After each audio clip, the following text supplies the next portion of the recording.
Haleluya, puji Tuhan. Selamat pagi Bapak Ibu Saudara yang kasih oleh Tuhan Yesus Kristus. Salam sehat, salam sejahtera, salam bahagia buat kita sekalian. Puji Tuhan, kita akan kembali mendengarkan renungan singkat pada saat pagi hari ini. Temanya adalah tubuh, jiwa, dan roh yang sehat. Sehat adalah harapan dari semua orang. Semua orang ingin hidupnya selalu sehat. Keinginan untuk hidup sehat ini begitu tinggi, disebabkan oleh tingginya biaya perawatan jika kita sakit. Selain itu, munculnya berbagai macam penyakit yang mendorong manusia untuk selalu berusaha hidup sehat. Ditambah lagi dengan adanya beragam jenis makanan yang tidak lagi memenuhi standar kesehatan. Semua kenyataan tersebut memotivasi kita untuk memiliki hidup sehat. Alkitab yang adalah firman Allah juga mengajarkan kepada kita tentang hidup sehat. Itu sebabnya setiap hari kita selalu berdoa dan berharap supaya hidup kita selalu sehat dan diberi Tuhan kesehatan. Apalagi kita sebagai pekerja, karyawan, pedagang, pelayan, ataupun kita memiliki profesi yang lain, sakit berarti kehilangan penghasilan, kehilangan kesempatan, dan biaya kesehatan yang tinggi akan kita keluarkan. Kesehatan yang sempurna hanya berasal dari Allah. Akan tetapi, sebagai orang percaya kita memiliki tugas dan tanggung jawab untuk menjaga supaya hidup kita tetap sehat. Saat ini banyak orang mulai menyadari bahwa tubuh yang sehat adalah aset yang sangat berharga sehingga perlu untuk selalu dijaga. Ada banyak cara yang dilakukan untuk menjaga kesehatan, mulai dari mengkonsumsi makanan yang sehat, berolahraga, istirahat yang cukup, sampai kita mau melakukan pemeriksaan kesehatan secara rutin.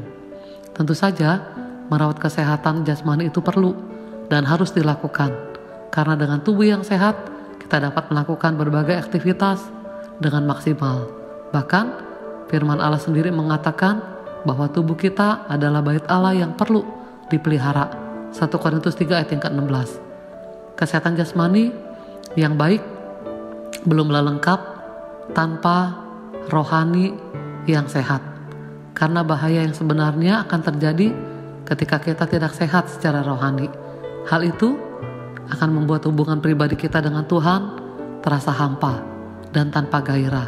Akibatnya, pada kehidupan keseharian kita dampaknya sangat besar. Sukacita menjadi berkurang, kehilangan damai sejahtera, emosi menjadi labil, dan berbagai dampak negatif lainnya. Ada beberapa hal yang dapat kita lakukan supaya kesehatan rohani kita dapat terjaga.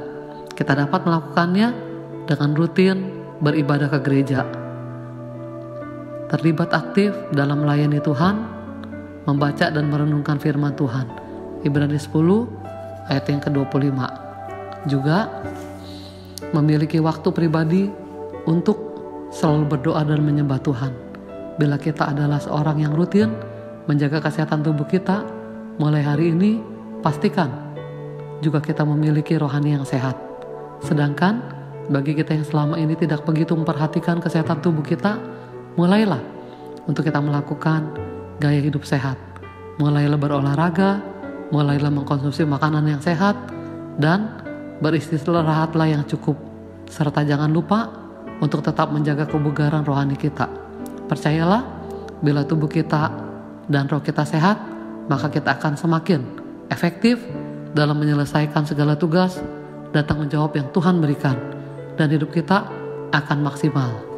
Puji Tuhan. Kalau kita lihat dalam 3 Yohanes 1 ayat yang kedua, firman Tuhan katakan, "Saudaraku yang kekasih, aku berdoa semoga engkau baik-baik dan sehat-sehat saja dalam segala sesuatu, sama seperti jiwamu baik-baik saja." Surat ini merupakan suatu surat yang sangat akrab yang ditulis oleh Rasul Yohanes sebagai seorang penatua yang ditujukan kepada Gaius sebagai seorang pelayan Tuhan yang dikasihi dalam kebenaran. Ada tradisi bagi orang timur, jika bertemu dengan seseorang maka selalu menanyakan, apa kabar, bagaimana dengan keadaan kamu? Jawaban biasanya baik-baik saja atau sehat-sehat saja. Walaupun seringkali itu merupakan hanya ucapan yang biasa-biasa saja, tetapi dalam surat ini Yohanes berkata serius, aku berdoa semoga kamu baik dan sehat-sehat saja seperti jiwamu baik-baik saja. Jiwa yang sehat sangat diperlukan orang Kristen. Hal ini sering menjadi masalah banyak orang. Mungkin tubuhnya sehat, ekonominya makmur, rumah tangganya sejahtera, tetapi kemungkinan besar jiwanya masih tidak sehat. Menurut Alkitab, manusia terdiri dari 3 unsur, yaitu tubuh yang kelihatan, jiwa berada di dalam tubuh. Dalam jiwa ada 3 unsur, yaitu pikiran, perasaan, dan kehendak. Yang ketiga adalah roh, dibungkus oleh jiwa. Roh adalah kekal. Hanya melalui roh kita dapat berhubungan dengan Allah. Sebab Tuhan adalah roh.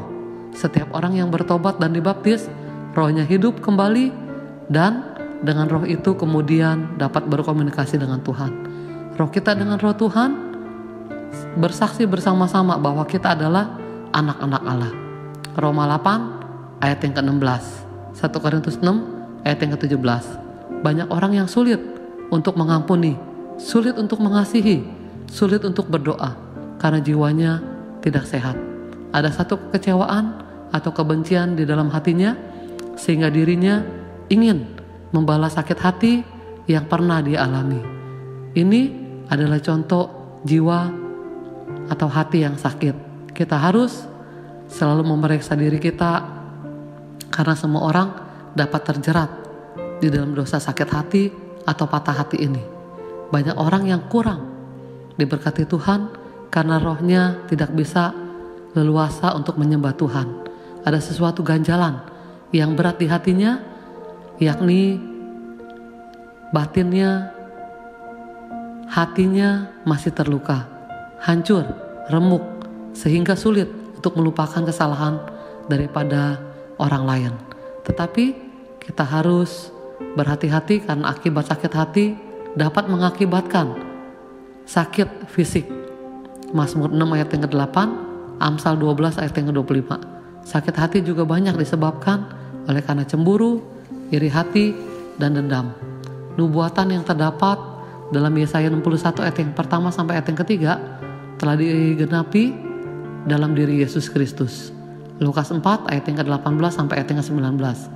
Hanya oleh kuasa Yesus Dia sanggup untuk menyembuhkan batin yang terluka, dan hanya oleh Roh Allah yang selalu sanggup untuk melawat orang-orang yang remuk hatinya.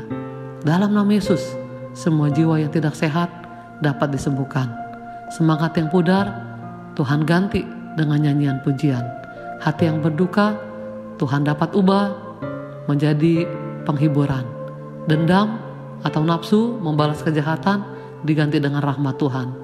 Jiwa yang berkabung akan diubah menjadi kesukaan, minyak harum, dan perhiasan sukacita. Mari kita mau selalu datang kepada Tuhan Yesus, karena hanya Tuhan Yesuslah yang sanggup untuk memulihkan hati kita, jiwa kita, roh kita, dan tubuh kita untuk selalu tetap sehat, kuat, dan diberkati oleh Tuhan. Puji Tuhan, kiranya Tuhan berkati kita sekalian. Kita mau sama-sama satu dalam doa. Terima kasih banyak Bapa di surga, kami sudah dengarkan berita firman Tuhan. Mari Tuhan tolong Tuhan, kami rindu biar tubuh, jiwa, dan roh kami selalu sehat Tuhan. Tuhan mau tolong kami semuanya, Kau yang selalu pulihkan, Kau yang selalu tolong sucikan, biar hidup kami boleh terus layak dan berkenan di hadapan Tuhan. Terima kasih banyak Pada di surga, mari Tuhan tolong Tuhan. Memasuki di hari yang baru bersama dengan Tuhan, kami rindu penjagaan Tuhan, perlindungan Tuhan. Kasih selalu kepada kami kesehatan dan kekuatan, bahkan berkati pekerjaan daripada umat-Mu, usaha, mata pencarian, bisnis, bahkan juga studi daripada umat-Mu Tuhan.